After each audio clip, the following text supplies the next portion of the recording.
Hi, everyone. Thanks for watching our presentation today.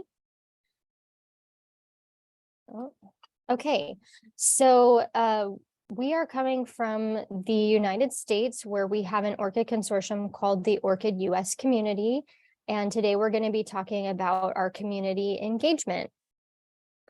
So my name is Sheila Rabin. I'm the program leader for persistent identifier communities at an organization called Lyrasis.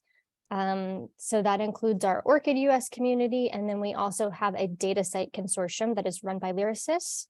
And my colleague Paolo Guhilde is also on the call with us, and Paolo is our ORCID US community specialist. So a little background about the ORCID US community. We started this consortium in 2018, and at the time we already had about 90 member organizations. And so I was hired in 2018 to manage the ORCID US community. And as the years went by, we slowly and steadily gained more and more members with a growing community, growing resources, continued growth and engagement. In 2021, once we reached about 150 members, we were able to hire Paolo. So now we have 2 full-time staff, myself and Paolo. And this year in 2022, we have reached 185 members, and we're continuing to grow. And also this year, we've seen a substantial amount of interest in ORCID from our United States federal government agencies, funding agencies, and they're including what they're calling digital persistent identifiers for individuals in more and more of their policies. So that is a really big influence that's happening this year with ORCID in the US. So when we started our consortium in 2018, the first thing we did was set up some initial communication channels. Our main goal is to build a community of practice around ORCID in the US.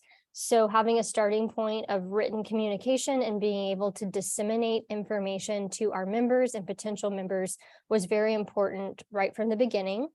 So we set up a discussion forum, and that is on the discussion forum platform that is hosted by ORCID.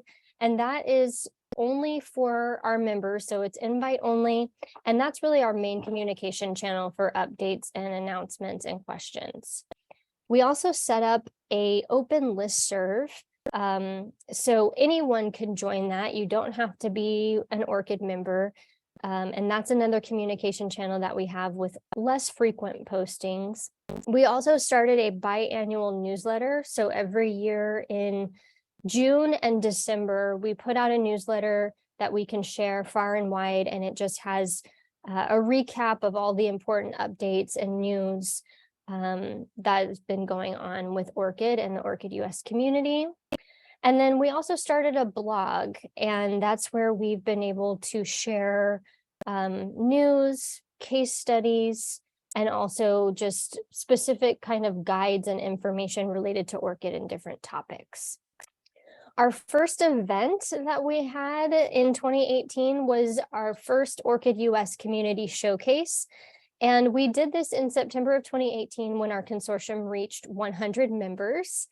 So to celebrate that, we wrote a blog about it, and we did this showcase webinar where we invited 5 member organizations to present about what they had been doing with ORCID, so case studies.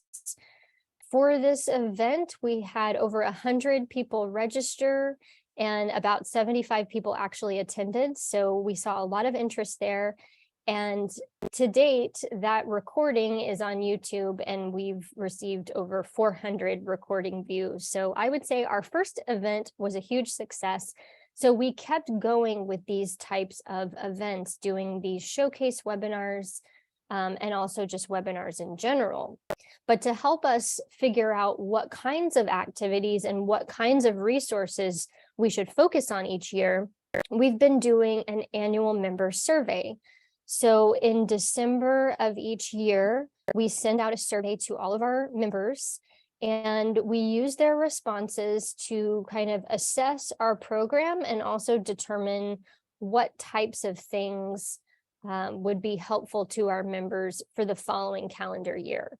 So based on our member survey results, we plan webinars on different topics related to ORCID. A few examples are like the benefits of ORCID for research organizations, or how to do outreach to researchers about ORCID, or the ORCID API 101, the basics of the ORCID API. Those are a few of the different webinar topics that we've done.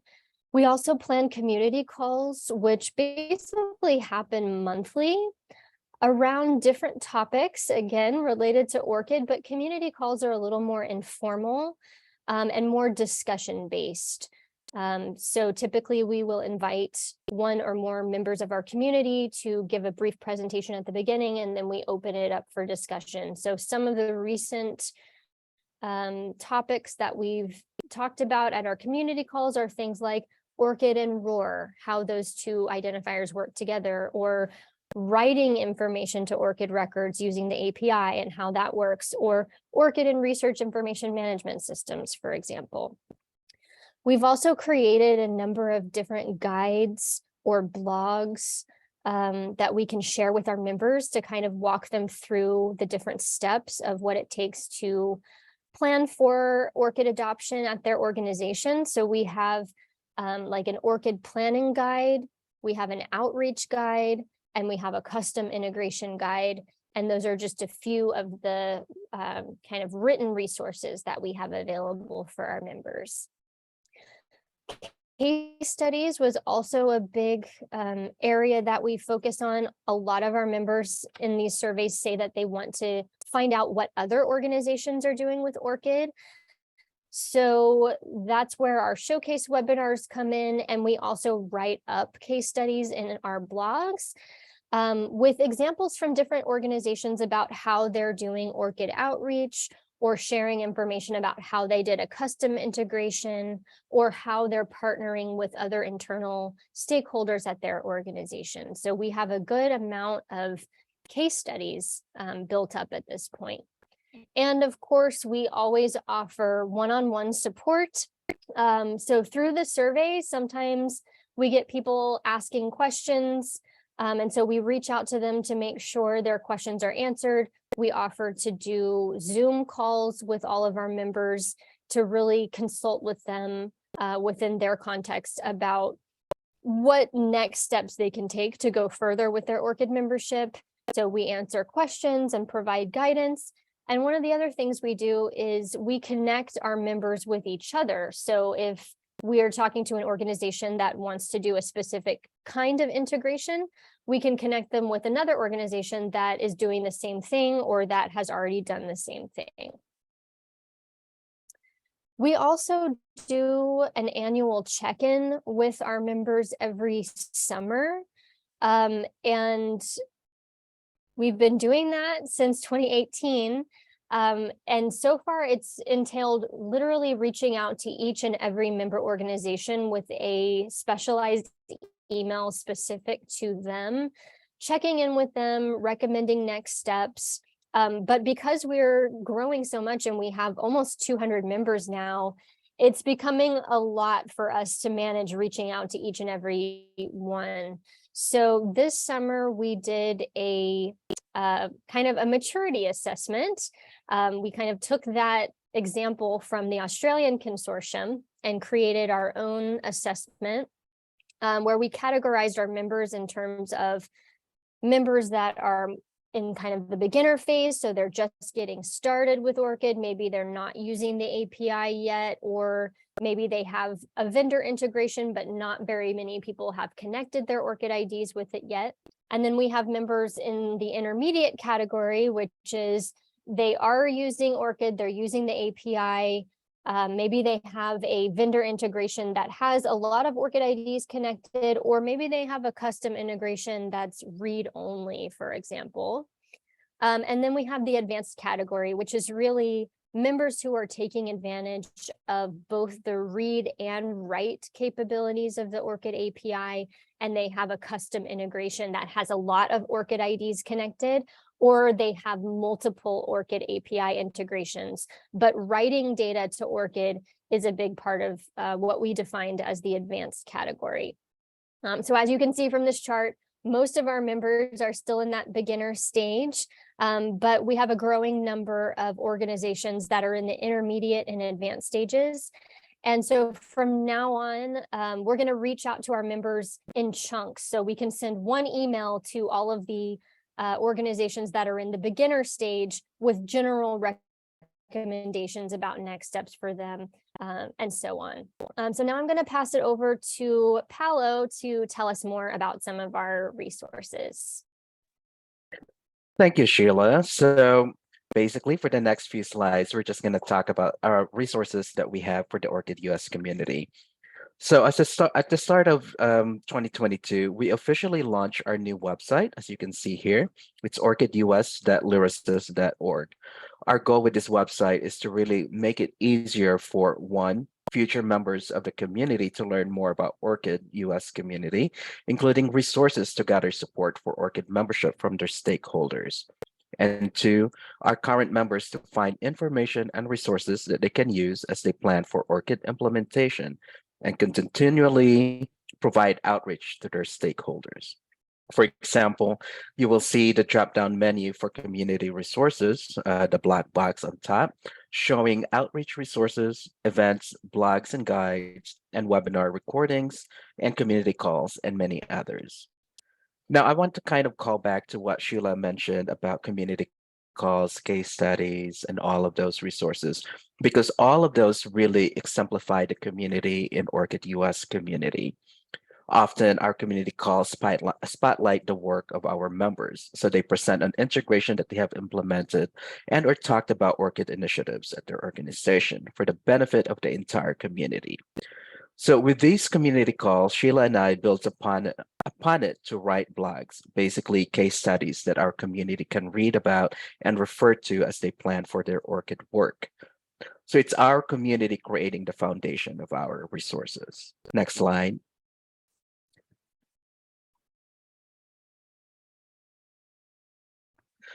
With that, this brings me to recognizing the work of our members. Annually, we acknowledge and recognize contributions to our community, from the most helpful individual that made an impact to others in the community to institutional achievement that recognizes organizations that launch a customized integration that year. The award has some iterations in the past few years. However, moving forward, we are adding the Outstanding Outreach Effort of the Year, really recognizing institutions and individuals that have launched special outreach programs in their organizations. And we also would like to recognize all the individuals, all the volunteers at our annual meeting in December. So this is just a very simple way for us to say thank you to everyone that contributed to our community. Next slide.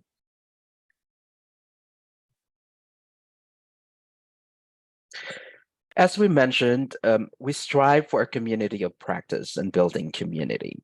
In the last few years, we started doing a virtual coffee break for our members to meet and talk anything about ORCID or anything related to it. Sheila and I do not monitor this discussion, so we don't really know what's going on or what type of topics they talk about. However, this has been going on for the last few years, and currently we have about 25 individuals part of the coffee breaks every year. Every other month, they are randomly grouped into groups of 4 or 5 to meet for an hour. And each group will have a randomly assigned leader that will coordinate the day, time to meet. So far, we have received some anecdotal feedback on how a wonderful way coffee breaks are for members to share their work and ideas. We're currently on a break right now for December and January, and then come February 2023, we will start the coffee breaks again. And we've already received information, or we've already received kind of emails about it, people wanting to be part of the coffee breaks. Next slide.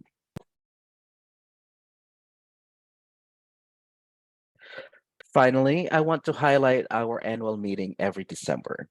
The annual meeting is a way for us to gather as a group, to recap the year, provide updates, including what to expect for the next year, recognize our community awardees, and have breakout discussions on a particular topic. This December, our breakout topic focused on what are the next steps that our members can take looking at their ORCID adoption currently. Also, this past annual meeting that we had a special presentation on ORCID data visualization project, which we will have more information about next year. All of this usually takes about an hour or an hour and 30 minutes. And at the end of that, people are still in the session that are still in the session are entered into a prize drawing using Wheel of Names. And I highly recommend that you all check that out. So the Wheel of Names is really for us to pick a winner, and they will receive an ORCID swag that kind of show an appreciation for them for staying for the entire duration of the session. Then finally, Sheila and I will stay on for an office hour for anyone that have remaining questions and or talk about ORCID. So all of these resources, all of this work have been really all about building community and community engagement for our members and future members. Next slide. So with that, we would like to thank you for listening. And if you have any question, please don't hesitate to email us at orcidus@lyrasis.org. Thank you.